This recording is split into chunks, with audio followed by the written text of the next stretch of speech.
Let's talk about tattoos, shall we? I know some of you here tonight have probably got a sneaky little tattoo hidden away, which means you're in the cool club. Don't worry, the cool club's not exclusive. You can join at any time. But what really springs into your mind when I say the word tattoo?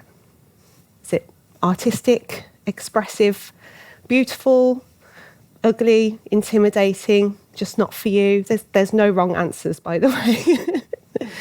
Have you ever considered tattoos to be empowering or healing? Tattoos are actually steeped in a history of healing. 5,000-year-old Ötzi the Iceman was discovered with markings tattooed on his limbs in areas that would have been causing him chronic pain. In cultures and tribes throughout history, and even in modern times, symbols are tattooed onto parts of the body to alleviate symptoms of chronic illness. And it works. Now, whether you believe in juju, mind over matter healing, a placebo effect, or whether you consider this may actually be a science not yet proven, there's something pretty special about using tattooing for healing. In our culture, we focus more on aesthetics, don't we? But tattoos can still be very healing. If someone has a part of their body that they don't like to show off, you put a tattoo that they really love on there, they are first on the nudist beach in the summer every time. People use decorative tattoos to cover scars, or to signify a fresh start, or even to commemorate a loved one that they may have lost. And all of those things can have such a positive effect on someone's mental health. But tattoos are not just for adornment, they also have a place in the medical field. Tattooing without pigment, known as microneedling, dry needling, collagen induction therapy, can have an amazing effect on scar tissue. It can reduce tightness in a scar, aiding mobility. It can flatten a raised scar, and it can reduce the appearance of a scar. We can even add skin tone pigment into a scar to reduce the contrast between the scar and the surrounding skin, giving a camouflaged effect. We can tattoo hair follicles to give a balding gent a shaved head look, or to add density to thinning hair, which is amazing for all genders. We can tattoo eyebrows, belly buttons, toenails. We can improve the appearance of a cleft lip. We can separate webbed toes. The possibilities are endless. Tonight we're going to talk about areolar restorative tattooing. This is where we fix or create an areola and nipple complex, generally for people that have been through some kind of surgery. There are many reasons as to why someone would go through breast surgery, but tonight we're going to focus on breast cancer. When somebody loses their breast to cancer, they have a mastectomy, and they choose to have a breast reconstruction. The majority of the time, the nipples don't make it. And when this happens, that person often doesn't connect with their new breast. They don't have an emotional attachment to it. They just see it as lumps of skin. And sometimes, when you add a nipple and areola complex to a reconstructed breast, it's like putting the cherry on the cake.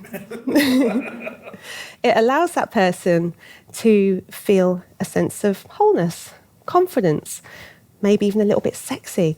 And it's an interesting phenomenon. When you put a nipple onto a breast that didn't have a nipple, all of a sudden, it's a bit taboo.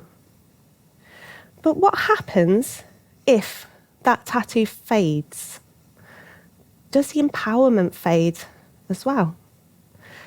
I'm going to talk you through how I came to the answer to that question. I started my tattoo apprenticeship in 2008.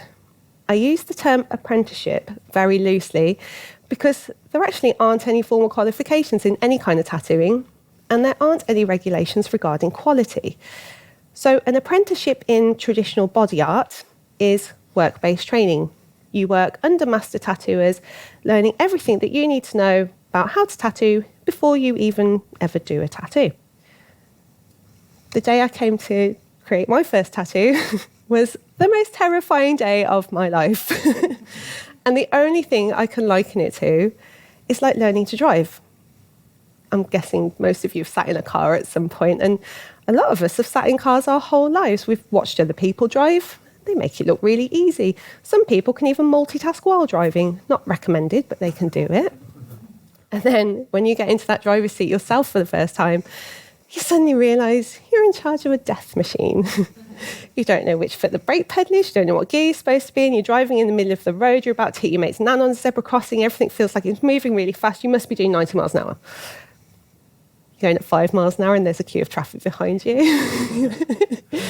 That, for me, is what learning to tattoo was like. There are so many variables.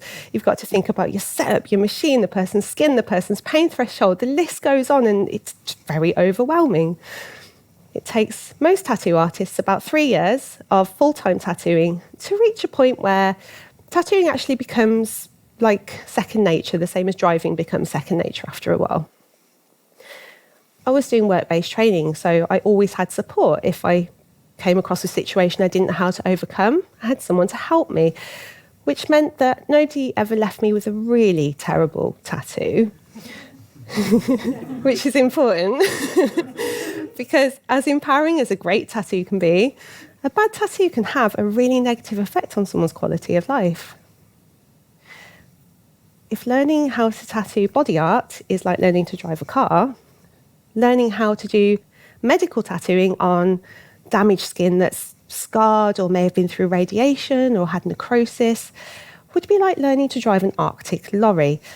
Same basic skill set, but a lot more pressure and a lot more knowledge needed. When I decided I wanted to move into medical tattooing, I went about my learning in 2 ways. The first, like most people that want to learn anything, I did a course. And the course I chose to do was in areolar micropigmentation. This word micropigmentation is a little bit misleading. It sounds very clean, doesn't it? It sounds professional, very suit and tie. But I'm going to tell you a secret. It means tattoo. Micropigmentation is the act of implanting pigment into the dermis, which is the definition of a tattoo, but it sounds nicer, doesn't it? A bit less scary. The difference appears to come in the fact that micropigmentation is designed to fade. And it's really designed for the tattooing of eyebrows, lips, and eyeliner. And it's designed to fade and facilitate a regular top-up. And when it comes to permanent makeup, there are many reasons as to why that would be important, but one of which is that fashions change. I'm not sure about you, but my nipples have never really been affected by fashion. These courses last about 2 to 3 days, and they're aimed at people that already do micropigmentation, so permanent makeup artists. But they are also aimed at people that have never even seen a tattoo machine before, such as people from the medical field, which would be like teaching someone to drive an Arctic lorry in 2 days and just handing them the keys without them having ever driven a car, wouldn't it? Even after 10 years of tattooing body art, my 2 days didn't fill me with confidence. I needed more knowledge. I chose to do a mentorship with a lady called Stacey Ray Weir. Stacey Ray is the founder of ART, which stands for Areola Restorative Tattoo, and it's a global collective of highly skilled restorative tattoo artists that all work to a standard set by ART. In an industry that has no standards, a standard that's high enough is really important. ART focuses on 3 main aspects. The first is experience. We can't learn how to tattoo damaged skin until we've mastered tattooing healthy skin.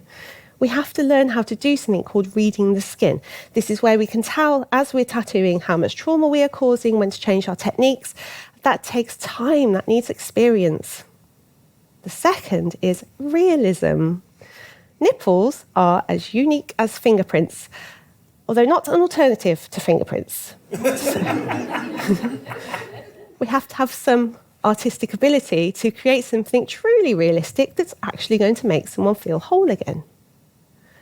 And the third is permanence. I have to be completely honest, I didn't really grasp how important permanence was when it came to these tattoos until I started doing them out in the big wide world. People still come to me with these really strange pink smudges where their nipples should be, and this is what's left over from micropigmentation. This is the fading tattoo. I had one client who had areolar micropigmentation performed 12 years before she came to me. And she was so disappointed with the way her breast looked with these strange pink smudges that she hadn't shown anyone her breast in all that time, not even her husband. And now she feels so confident after I tattooed a realistic nipple and areola complex for her that will last forever. She is allowing me to show you the picture tonight. So that's how empowering a tattoo can be. But it did get me thinking, why aren't we talking about this? How many people are suffering in silence? It's not the kind of thing you talk about down the pub, is it? All right then, how's your nipple doing? We just don't talk about it. I wanted to give people a voice. So I put together a survey.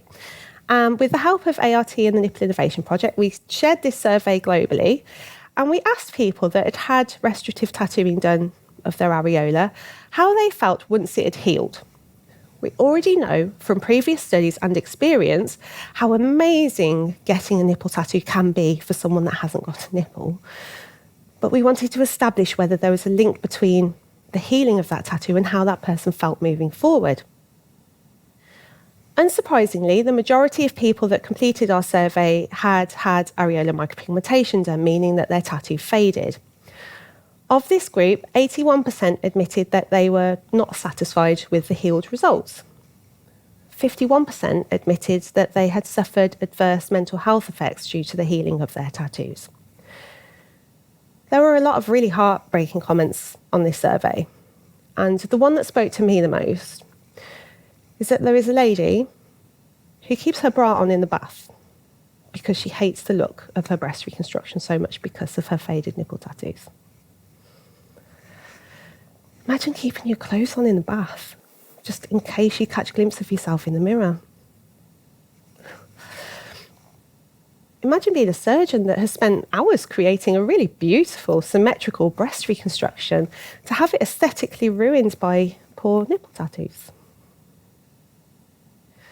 I am a trustee for the Nipple Innovation Project. We are the UK's first tattoo cancer charity, and our mission is to empower and dignify breast cancer survivors with 3D, realistic, permanent nipple tattoos. We have a directory of artists throughout the UK that all work to a standard set by NIPS, another standard, very important. And funding is available from the charity so that there is no financial burden on the clients. Our campaign for this year has been My Choice. True empowerment comes from making an informed decision. We believe that everybody should have access to all of the knowledge that they need to make this decision. Some people were never told that their tattoo was going to fade. Some people found the idea of going back to hospital every year for a top-up too traumatic. People should know that there is a safe, permanent alternative. We recently spoke at the Oncology Convention at the NEC, which was a great success. And one of the points that we were really trying to make is that just because someone's got funny coloured hair and tattoos and draws on people with electric crayons for a living, it doesn't mean that we're not professional. It doesn't mean that we're not producing quality results. And it certainly doesn't mean we don't care about our clients. Long gone are the days of the backstreet tattoo studio. Tattooing is actually a pretty upstanding career now. So there you go. The word tattoo is not a dirty word. It's a transformational word. It's a life-changing word. And when you give someone a tattoo that truly makes them feel whole again and gives them confidence and a better quality of life, that, my friends, is how you use tattoos as a tool for empowerment. Thank you.